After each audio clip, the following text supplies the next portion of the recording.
Welcome to the afternoon constitutional. We are in our auxiliary studios. This is actually our radio studios as well today, as we have a program full of stuff, and certainly dominating the stories of today are going to be the Durham Report, which came out late yesterday afternoon.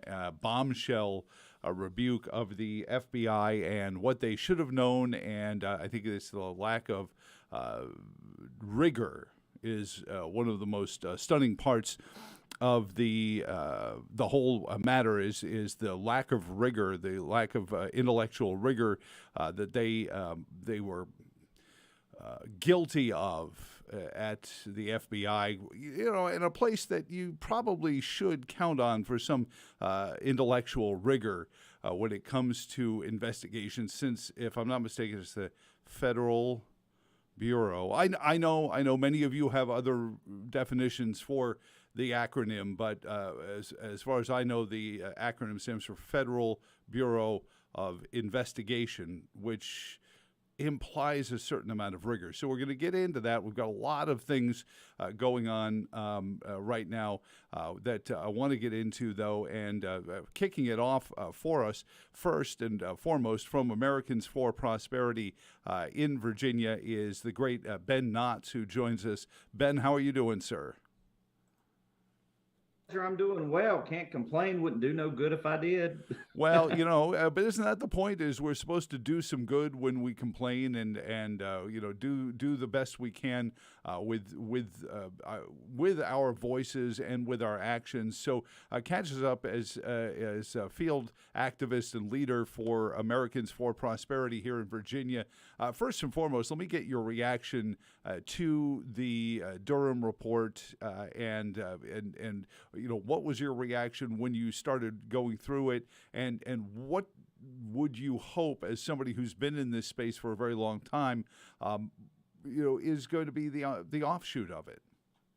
At the end of the day, across the board, our institutions are not trusted by the public.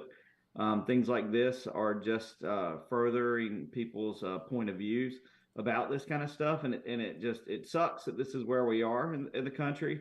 In Virginia, we saw how people stopped trusting the education system. We stopped trusting health officials with some of the recommendations they were making from the economy. And so I just think this is just another symptom of an overall problem in the country, and that's that we have a trust crisis of our institutions, and we keep seeing more and more ammunition given to the people to not trust them. And that's why we're trying to take steps across the board. In Virginia, we really are focused on education so that we can rebuild trust in these institutions. So, to us, it's very important that we start taking those steps immediately, because people are they're not trusting these key institutions that are designed to keep us safe, to make sure we're educated, to make sure that there's a fair justice system. And across the board, whether you're a Democrat or Republican, you can see it.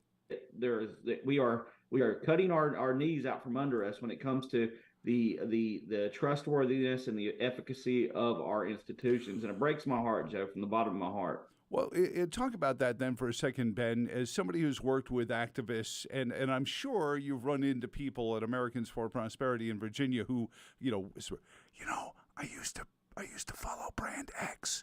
Or as I like to call them, the tenacious D's. I have gun sellers that tell me every time another progressive prosecutor gets elected, they have a rush of people saying, I've never bought a gun before. How does it work? And then when they see I didn't know that there were background checks. That's not what Senator, who was it? So tell me about the reaction of folks, and if you're seeing it at the grassroots level, who have just finally said, okay, I get it. All right.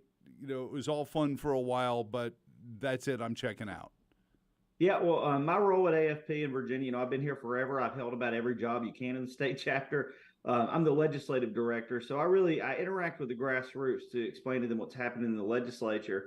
And I see, in our folks that organize on the ground, they probably have a little bit more information about what day-to-day folks are saying. But I can just say that, from a top level, that anytime I educate them on what the political ongoings are around policy, there is a great degree of frustration, and there's even a great degree of what you read in a campaign, or sorry, a legislative update from their lawmaker's email doesn't always reflect what's actually happening and what actually the problems are.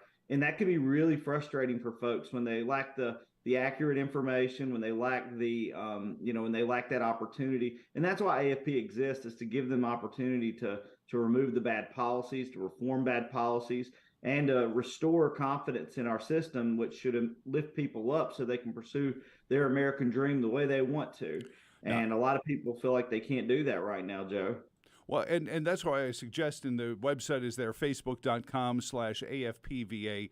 Get involved with it, Ben. But the reason I bring it up, and I want to talk about some of the education stuff that's coming up, because Americans for Prosperity has been good partners with my partners at the Virginia Institute for Public Policy in moving education choice forward, and we have a real chance to do it. I think in House November is going to turn out.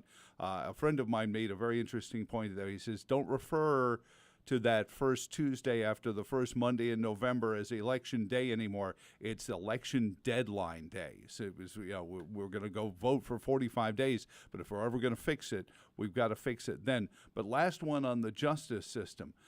This, to me, has always been and should always be an issue for the poorest communities, Ben, because, if somebody robs from somebody in a well-heeled part of Virginia, they have insurance, all this. It's illegal, it's immoral, and it should be punished. But somebody on the margins, living paycheck to paycheck, you have your car stolen, or you'll have your shop broken into. Faith in our justice system is preeminent to these folks, isn't it?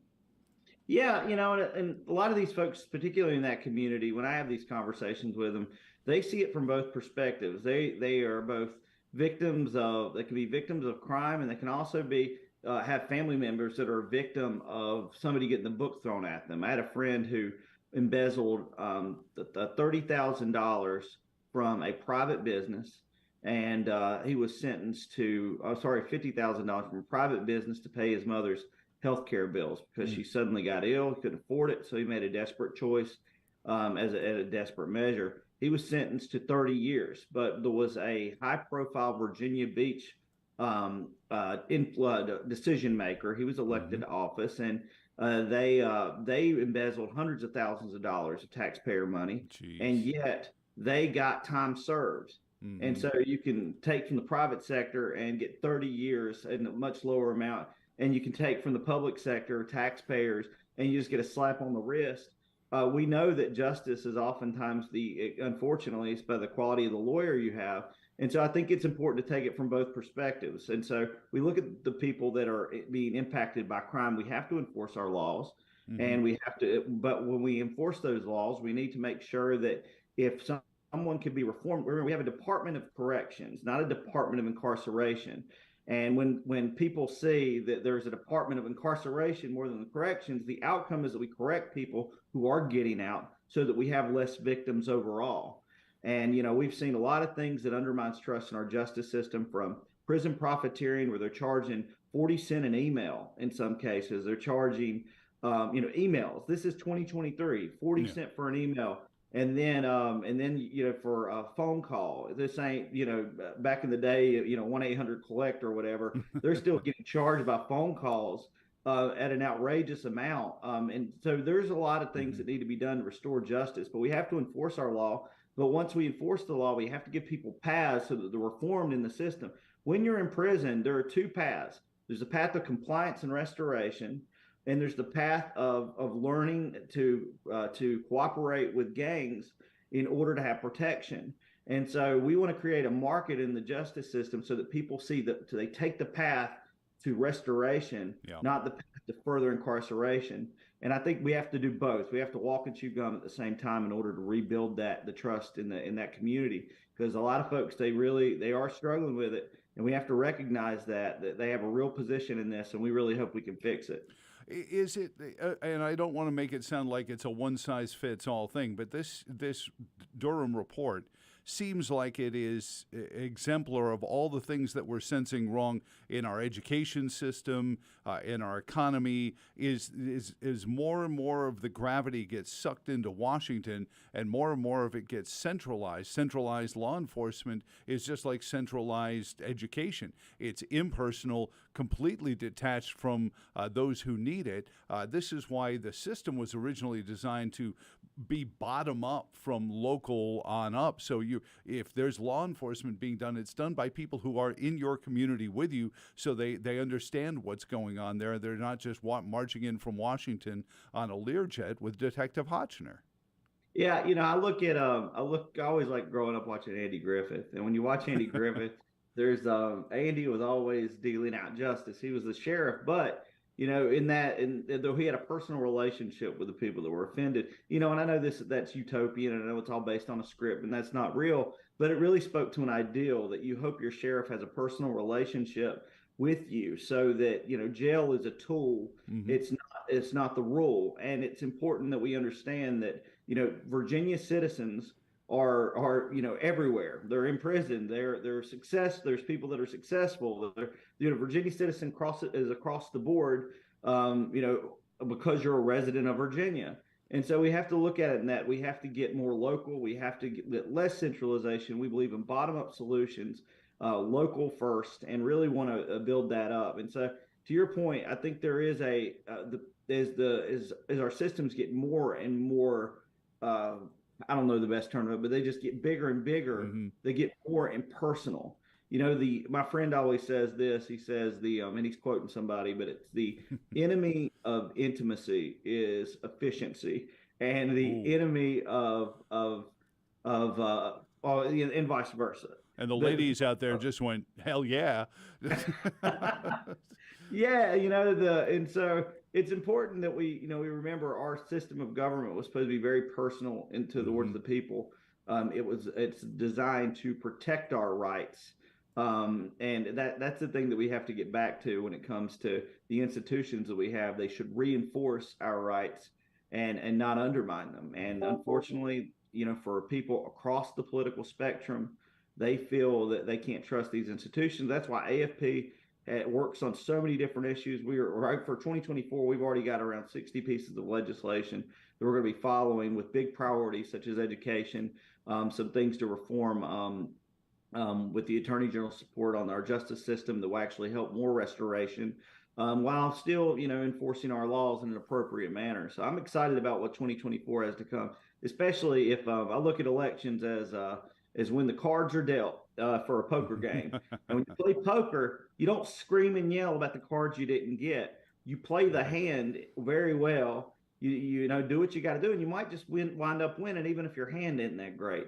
So that's the mental model we need to take in after every election. Work hard to get the best hand you can, and then let's do the best thing we can with the hand that's dealt us. So we're going to be doing that come 2024. So Ben Knotts is on with us. He's lobbying and activism with Americans for Prosperity field director, and works so much with the General Assembly. You were talking about legislative reforms, and we have a lot being done right now because the governor, lieutenant governor, and attorney general's offices switched to a party that will get restorative things to our system, like justice reform, like education, addressing the learning loss, not pretending it didn't happen, not saying, oh no, COVID is the excuse and kids will get over it just like they got over. We have a vaccine that'll take care of the learning loss. Ben, talk about some of the things that Americans for Prosperity is doing, rolling up their sleeves and trying to get into the real life issue of learning loss while we try to work on the education reforms that are going to give parents more control in their education writ large. Yeah. So as legislative director, when I was working in the General Assembly last year, when the budget process came up, we had drafted some language to use federal dollars that have been specifically marked for learning loss, to use those to those dollars to not just. Some schools wanted to use it for installing plexiglass in the schools, and that isn't going to affect the education that's been lost. Like, there's different ways that schools wanted to spend that money. So AFP drafted some policy up. We sent it over to Senator Newman. We shared it with the Governor-elect Youngkin at the time, and we kind of waited to see what happened. We tried to insert it into the 2022 budget. And Steve Newman was really fighting hard for that, who's retiring, and we'll miss him in the General Assembly, who's a senator. But long story short, what happened with this is that last year, later in September, Governor Youngkin announced that he was creating a learning acceleration program. We've done this in multiple states. Mm-hmm. It's basically a learning loss grant. It's what we had, been advocating for, what we had got bills drafted for and budget items drafted for. In short, what it does is this: it takes around $30 million that we just have sitting around of federal money, and not just blowing it on more coronavirus equipment in the schools, but let's put it in the hands of parents.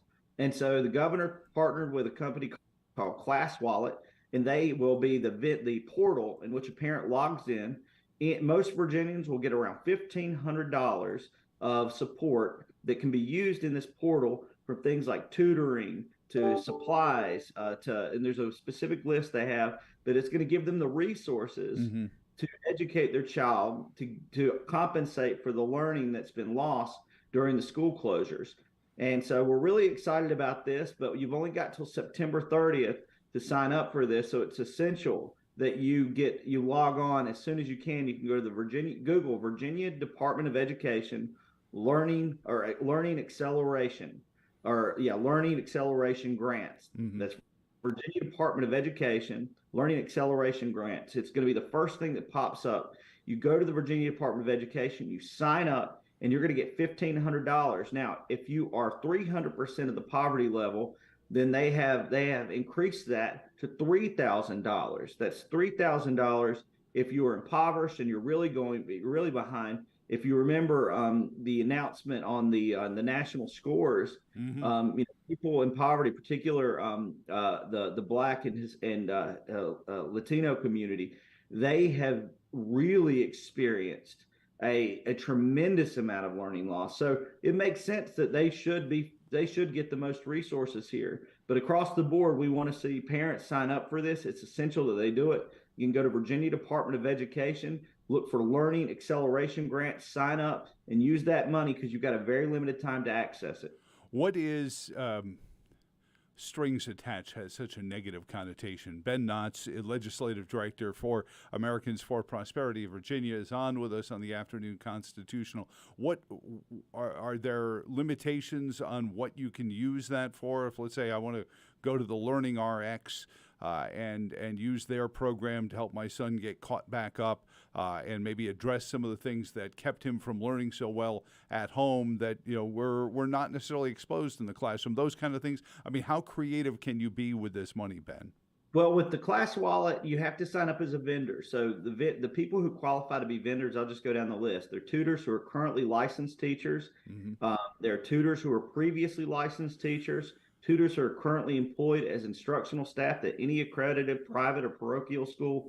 Tutors who are currently employed as instructional staff at any accredited college or university. Evidence-based tutoring and learning centers. Providers of assistive technologies for students with disabilities, and providers of specialized education therapy services and supports, including speech language therapy and things to help those kids as well. Those are the types of tutors that can be in there. And again, there's a set, clear limit on what kind of resources you can purchase it. But we're excited about the vendors that are signing up. If you're listening and you meet any of those requirements, you can go to the Department of Education just to see what those requirements are. Mm-hmm. But it's a very, very broad brush. So we want to get as many people playing on the education field as we can to help these kids. So it's essential that we get that those resources are available, and you sign up as a vendor. So we're really excited about that, and it's really easy to set up as a vendor. You try to provide a little bit of paperwork, and that's about it, and you'll be on the field, and we're excited to see you there.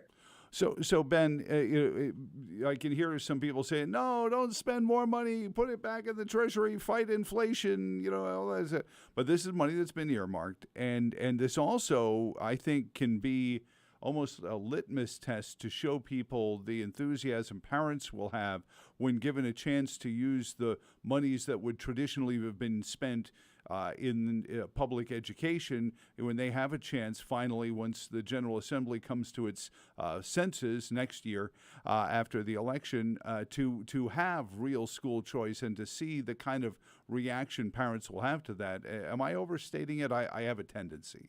No, it's essential. So to address your first point, This money is no state typically gives back federal money. It's very, Yeah. very rare that actually happens. I don't think that's going to happen in Virginia. So this money has to be spent on learning loss. So we've set it aside and said we're going to spend this on this program for these parents.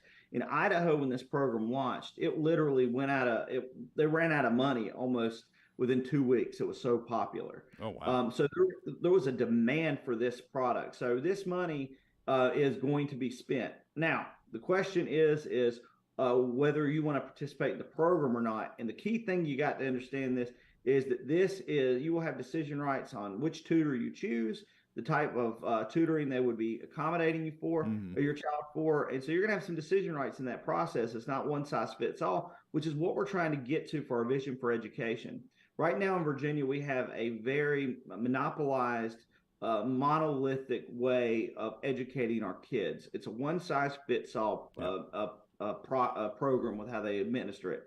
What we want to do is diversify our investment into the education program. That doesn't mean that public schools aren't being underfunded. No, it means that we believe in lifting everybody up with the resources that we have for our public education system. And so if you believe that money should follow the child, that money should that parents should have some decision rights with regards to how their taxpayer dollars are spent to meet the needs of their child and their the passions and talents and skills of their child, their interests, their learning styles. This is a good, I would call it maybe even a pilot program to show that parents, one, have a demand for this kind of program, and two, that it's popular with the folks in the Commonwealth. In Georgia, there was a Democrat that has went on board with the school ESA language down there. ESA means Education Savings Accounts, Education Success Accounts, which means you get a portion of the state money allocated towards the child to send your kid to the school you think is best for them, or no school at all. And this Democrat said, listen, we're on the wrong side of this issue. My friends on my side of the aisle, this makes perfect sense. And we're going to be regretting that we have sided with the monopoly, the institutionalized model, and we're not trying to innovate with how we're educating our kids because we're not succeeding. We need to stop throwing money at this because we've been throwing money at it for years and nothing's changed. We have to change the way we're delivering education. And this is going to be a great example of how this is going to be successful. We really need you to take care to use this to show that demand is there. And so we're excited about what we could do in the General Assembly, especially if we have proof of concept to show that parents need this. So I hope y'all will do that. Remember, just get on Google, Virginia Department of Education Learning Acceleration Grants. So, Ben, and that kind of goes back to what we were originally talking about with justice. We are seeing members of the Tenacious D's seeing this, seeing the numbers from the 2021 election, hearing from people at the doors as they door knock. Your legislative director, how is the primary season, convention season shaping up towards especially education choice proponents of both political parties come November of this year? Yeah, and there's a bit of a wall between me and our political arm, but I can share, what I hear on the ground from parents, and that you've seen it in the election previously, is that education empowerment was the number one thing. Parents did not trust their school boards. It became national news. It became a national wave with regards to people concerned about what their kids were learning, how they were learning it, and how their parents have basically been blocked out of it. That hasn't went away. Some folks, and I'll tell you, some folks, and I'm not casting any shade at our governor at all, because he's been wonderful, especially with a program like this. But there were activists that thought as soon as he got into office that overnight that things were going to get fixed. And it takes a long time to hire all the people to put it, and then once you hire them, then you have to administer, you have to put in the programs, you have to explain the programs, and you have to administer them. It takes 2 years just to get the ball rolling with some of those reforms. So, it's been very frustrating for some parents because they wanted to see change now. And so they're still very frustrated because they want to see more. And we've explained to them that we do not have an education policy majority around these issues. And and that's something that people are talking about. That is, I do a survey with a lot of our lawmakers in office just to gauge where they're at on the issues, and none of them that have returned surveys have like educate. They were all dissatisfied with the education system, and the number one thing they wanted to do was to diversify how we spend the money with a program like the ESA. And it's not just that's not the only solution. That's one. It's not the silver bullet. You're already the ESA. The way the monetary things work, it only works for kids that are public or in the public school system right Mm-hmm. now. And that's why we're working on a tax credit for parents that have already withdrawn their kids from the education system, that they get that money credited to them for every dime they spent on their child's education. There's no strings attached to that. And the homeschool community, they love that. That was one of their recommendations. So we know that from the communities. I talked to a guy who lives in inner city Richmond. He's never voted for never voted for a Republican, and he was just talking to me because he overheard one of my conversations. He said, "What's the CSA thing, man?" And I said, "The CSA would," and I explained it to him, and he said, "My kid was getting bullied, and I can't afford rent in Hanover County." But I moved to Hanover County and basically agreed that with my wife, we were going to have to go into debt to get our child out of the school because we were afraid our child was going to be killed. And you see, it's a reality. This week, Goochland County was on lockdown. That's where my son goes to school. There was a child in Richmond who was shot in the parking lot. Yep. And when you bring these issues up to the school board, they just say, let's keep doing the same thing we've been doing as if something's going to be different. And they're not giving parents options, and kids aren't being set up success. Education and the justice system go hand in hand. If you talk to criminal justice reformers, they use the phrase all the time: school to prison pipeline. Your education is your path to prosperity, and yet when you're failing to give a child an education because you don't have the means or whatever it is, and they don't have a safe environment where they can learn, the parents deserve an option. And this guy said, "I will do anything to help you." And I explained to him what he needed to be doing, and he's moved. I mean, he had 60 people from inner city Richmond show up to a listening event to hear about the issue, and we debated some of it, but it was purely organic, completely orchestrated by this one guy.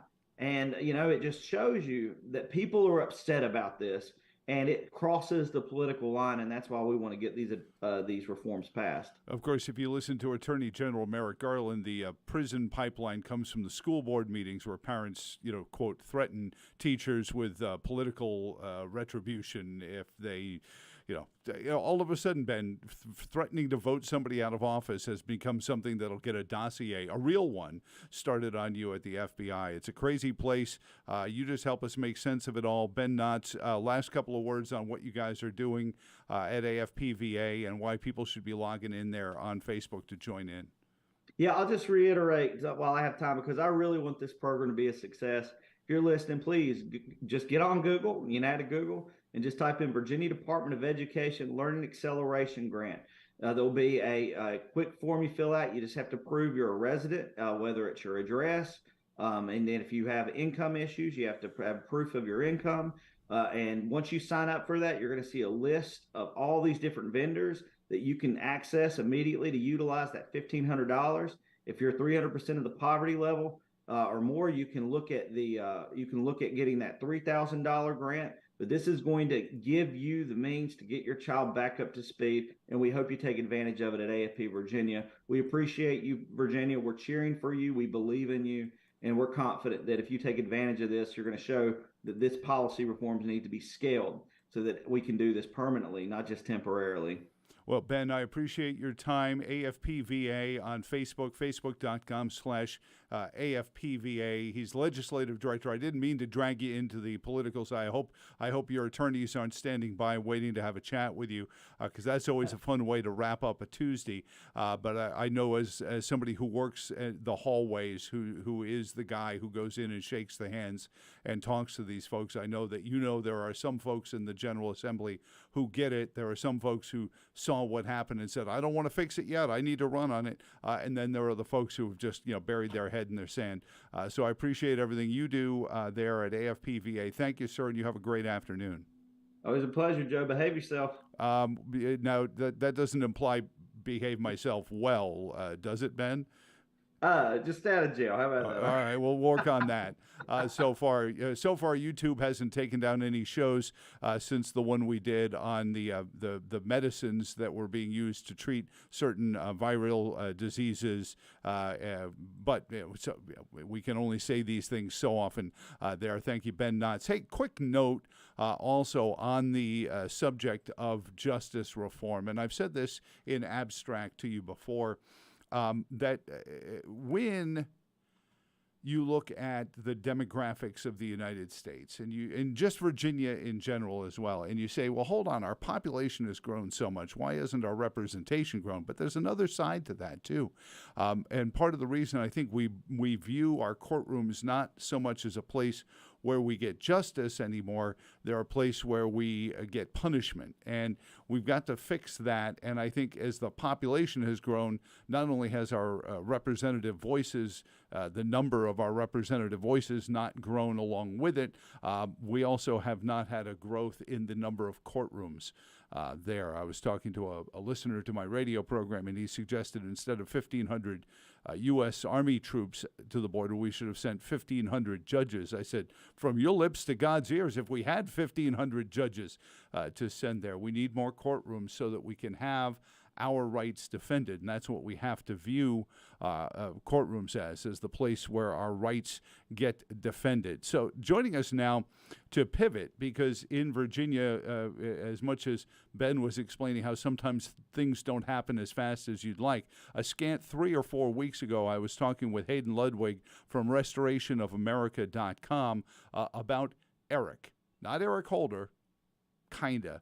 I think they worked the acronym out so they could call it Eric. It's a little homage to their godfather. And though, you want to talk about an effective person, darkly effective, Eric Holder, in getting so many of our election laws overturned so that you can't have one valid voter walking into a polling place, handing his valid vote to an election official, and then having it counted anymore. He is Hayden Ludwig. Hayden, welcome back to the program. How are you doing, sir? Oh, it's good to be with you, Joe. Thank you. Well, thank you for everything you did. Now, I don't know who you know or how you know them, but it was only a few weeks ago we were talking about Virginia needs to get out of Eric, and just Friday I get a press release saying Virginia's pulling out of Eric. How did that happen so fast? Well, I could tell you, but then no, I'm kidding. Yeah, I'd wish have to disappear, right? Yeah. No, but really though, this was the work of the grassroots community in Virginia and our sister states around us.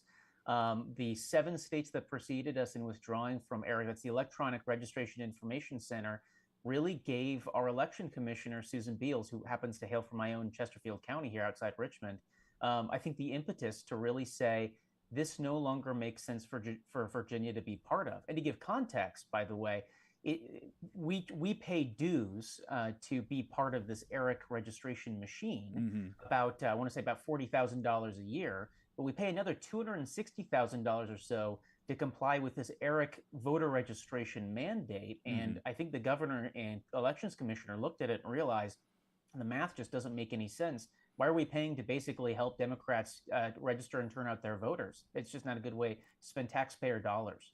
So I was talking to a member of the General Assembly, Hayden, and he gave me a really fascinating look inside of the vote harvesting system, because I just thought, because I've been most of my life a conservative, that vote harvesting meant, super serve your base. Go get, and he said, no, you have to understand, JT, and this is going to get a little nerdy.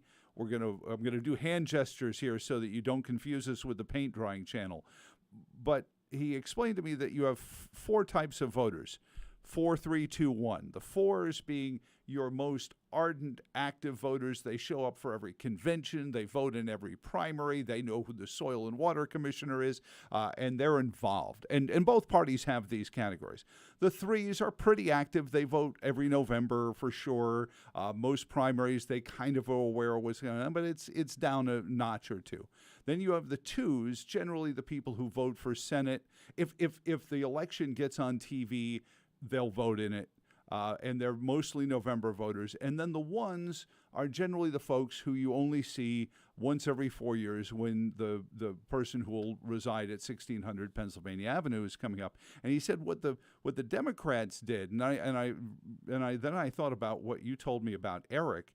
He said what the Democratic Party did once vote harvesting became the law of COVID land was they went after those ones and twos.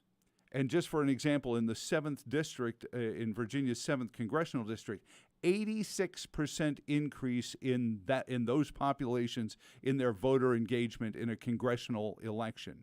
And that's a stunning amount. That changes elections pretty quickly. But then you add to it this Z category of people who, as you pointed out, are eligible to vote but just had never registered. Now I'm thinking Johnny bar the door. Now you've started taking everything out a whole other doorway in the factory, and now we can see how they can overwhelmingly come out with all these electoral results. Yeah, I think that's exactly it. Most people. Their eyes start to glaze over when you talk election machinery, but I promise you, this is actually integral to how we win elections and who wins elections. So imagine for a moment, you had a picture, a perfect picture of every last person living in the state, right?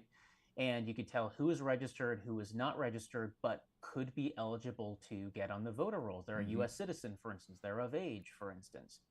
And you knew everything about this person. You knew his name, his age, his his sex, his race, his all these demographic information. If you match that with statistics we know from past elections, you can pretty much guess how that person is likely to vote. Well, this is what the left has done. Eric is the source of all this information. It gives a snapshot on some 200 million Americans across some 32 states. Fewer now that some have left, but at its peak, that's what it was. That's 2/3 of the country, right? Well, gosh. It was able to find all of these EBUs, eligible but unregistered individuals.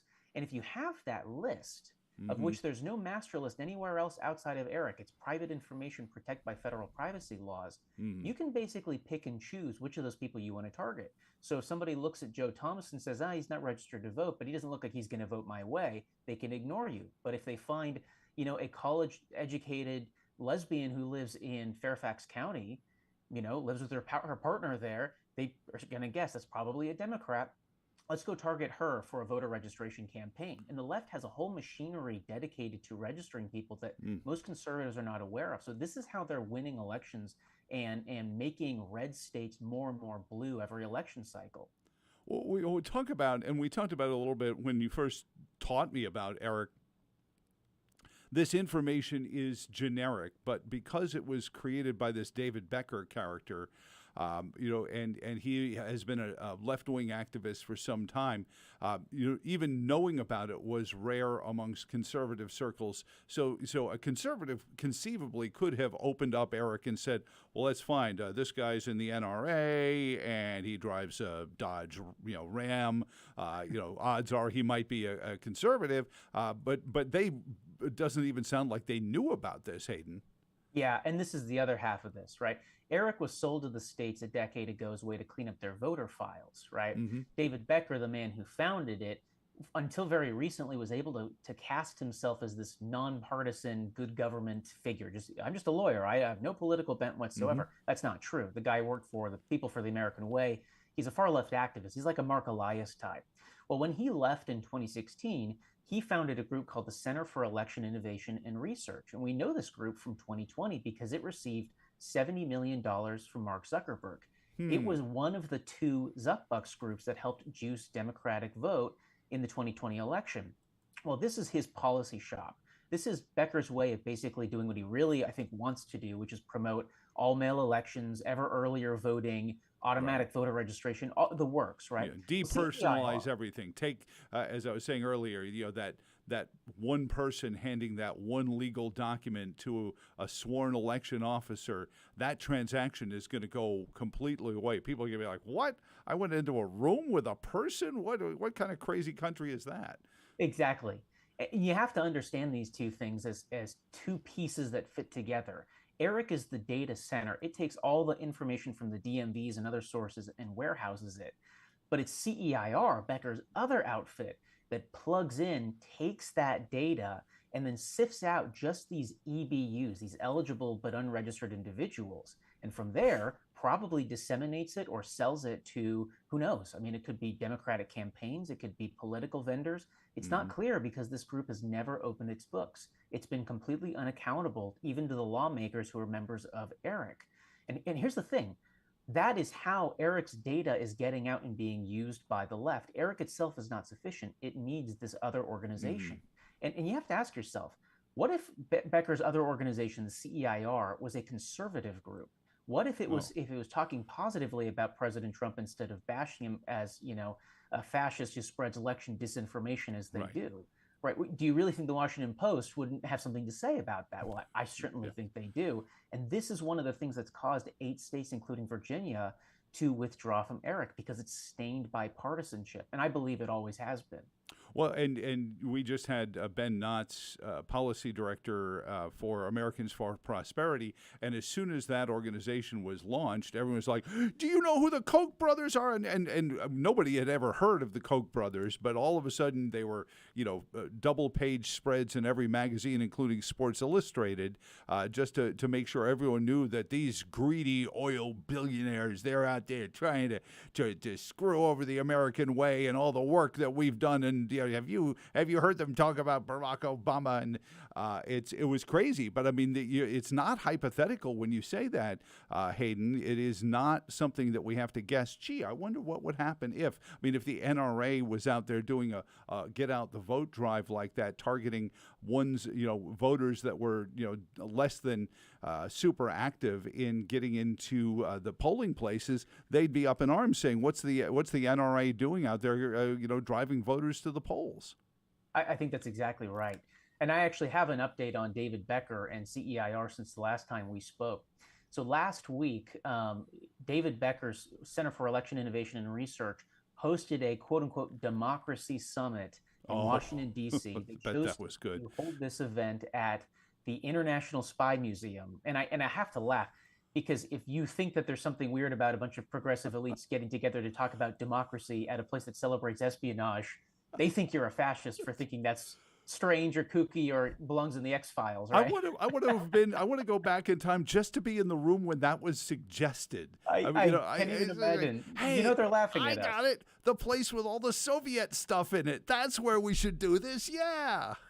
Well, I suffered through 11 hours of that, so you don't have to. And I got a lot of the best quotes from it, and it blows me away. I mean, here you have Arizona's Democratic Secretary of State, Adrian Fontes, calling everybody who merely asks questions about the integrity of our elections a fascist. And to paraphrase him, he says, "My colleagues are really polite calling them election deniers. I think they're fascists. I call them what they are." Then you have Colorado's Democratic Secretary of State, Jenna Griswold, who went completely unhinged, saying that 2/3 of the Republicans in Congress and secretaries of state are, quote, desecrating the halls of Congress with their election denialism.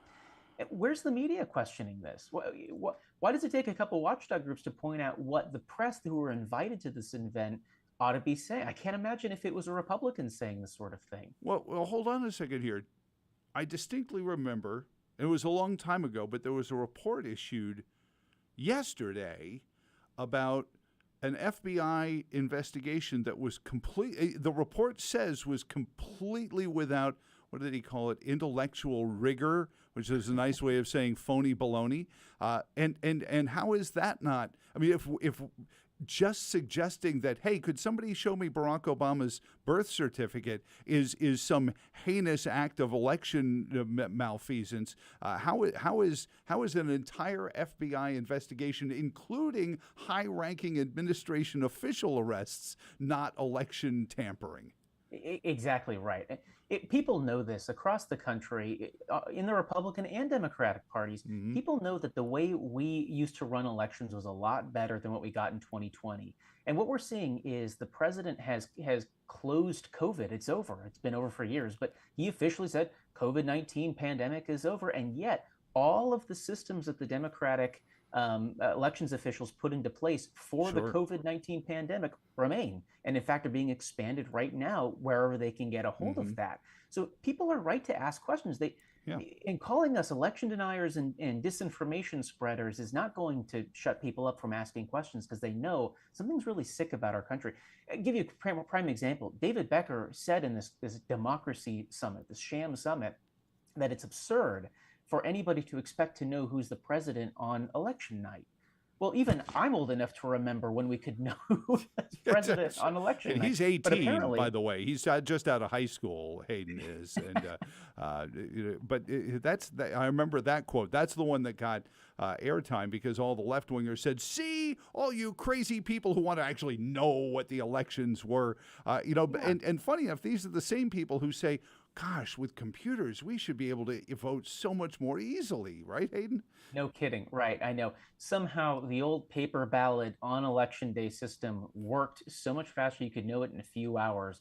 But today, with all our technology, where it takes months, and then litigation extends that even further along. And what I always look at this is the way our system is structured was structured by men in the 18th century. And for instance, the reason that we have a November election has a lot to do with when farmers would be free from the harvest to go vote. Well, if people could walk by carriage or by horse or just on foot to get to their nearest polling place, and they could make it on time on election day, why on earth can we not do that in 2023 when we know we could do it 10 years ago? It doesn't make any sense. And my conclusion is that the Democratic Party and the progressive left no longer believe they can win elections reliably with the old rules. They have to change the rules to give them a permanent advantage. And I don't think it's going to win. Well, I was asked that actually just earlier today at a lunch meeting, because it seems like the narrative doesn't match what's going on. And the question was, well, why is that? And I think it's because President Trump, for example, went into inner city Detroit and maybe didn't win all of the black votes, but took 5-10% away from Hillary Clinton. And I think that's what, the character assassination that starts with the phony FBI investigation was about, but also all of this manipulation of the balloting, because they know that they don't have the results anymore. I was asked, what's the whole white supremacy thing about? Well, because their policies have left these neighborhoods so destitutedly poor, they can't come in there and say, well, it was really our policies that left you poor, so now it has to become white supremacy. And voter laws that go back more than 16 months are all rooted in white supremacy, right, Hayden? Right. Great point. Exactly. If you look at a state, Virginia certainly qualifies, but I like the example of Georgia, where you see how did this red state go so blue so fast, right? They don't have a Fairfax or Arlington County to point out, right? They have Atlanta. And I believe a huge reason there is not only people moving there, but more importantly, it's Eric's EBU data being funneled to groups that are finding every last likely Democratic voter who is not registered, getting those people caught up in this registration machine that gets them on the voter rolls, and then gets them either with a mail-in ballot in hand or showing up on election day. But basically, that's how they've expanded their base in these states so quickly. But here's the good news, right, that conservatives ought to keep in mind. This is not a hopeless battle, right? Because I think the left is running out of these people to find. And the right is doing a very good job by force of argument of convincing people you're voting the wrong way. You're part of the wrong party, right? You're on the losing side. They don't, your political overlords don't believe the things that you believe, for instance. A lot of black people are Christians, for instance, and they're realizing that the left stands for godlessness in this country. They're waking up to that. I actually think people in the Democratic Party are waking up to it, and you're seeing them kind of start to teeter on there. What about Republicans? I hear a lot as we go into Virginia's General Assembly elections that Republicans need to brace the voter harvesting and all of that just to win the election in November, and then we can put it all back into common sense. From where you sit, if you're watching at home and you see all those binders behind Hayden, that's all research he's probably done in the last 12 hours. He is one of the super researchers out there, but just in an abstract, do you think enough Republicans get what's going on with the ballot harvesting to counter or at least dilute these numbers that I see in these absentee precincts? I actually do. And it may not be enough in 2024, I'll be honest, but I think by 26 and 28, you're going to see that we've already, I believe, crossed the inflection point, and we're rapidly getting to the point where we're copying the left's get out the vote machine. I've already seen, it used to be that the left had hundreds of these voter registration groups and the right had none. Well, now I know for a fact people are creating them and they're starting to do this. Okay. And you'd be shocked at the number of conservative, say, gun owners or Christians who go to conservative denominations and parishes who are not registered to vote. People are talking to their neighbors. It's very grassroots oriented.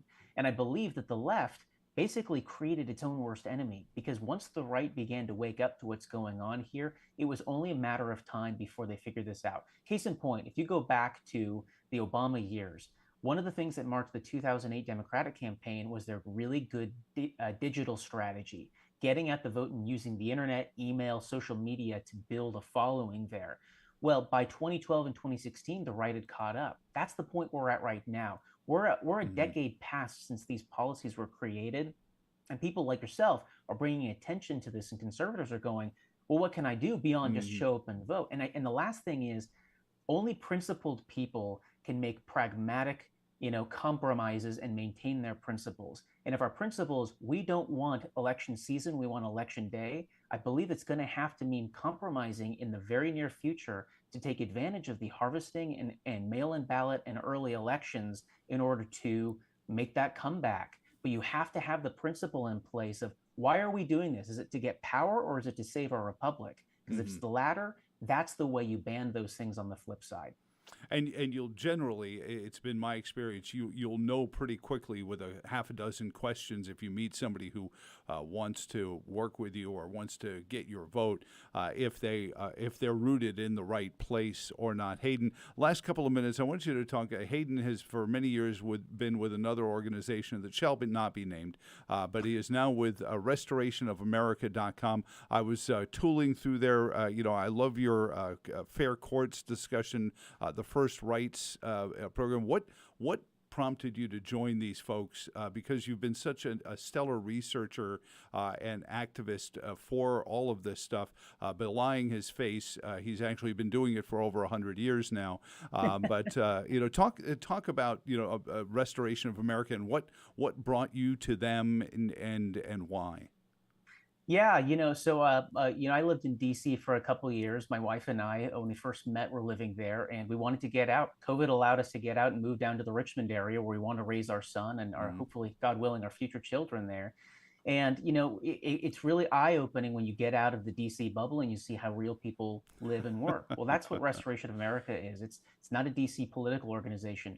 It's actually, we run it more like a company, and our results are policy outcomes and saving the country. And it's a Christian-run organization, and we want to combat the wokeness. We want to combat the lawlessness.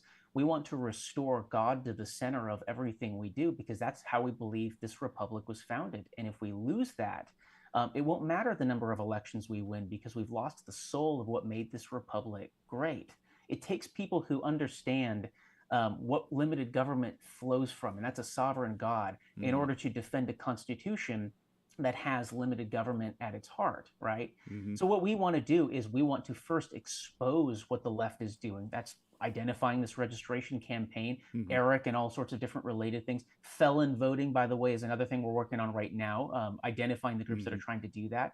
But then also identify strategies for rolling it all back, and not just from a top-down lobbyist perspective, but equipping the grassroots citizens of this country to understand and push at the left's weaknesses. I believe, as a principle, you can learn from warfare that the best thing to do to defeat your enemy, turn his greatest strength into his greatest weakness. And if you look at the greatest victories in human history were often when generals basically circumvented the big army in front of them and found that weak spot.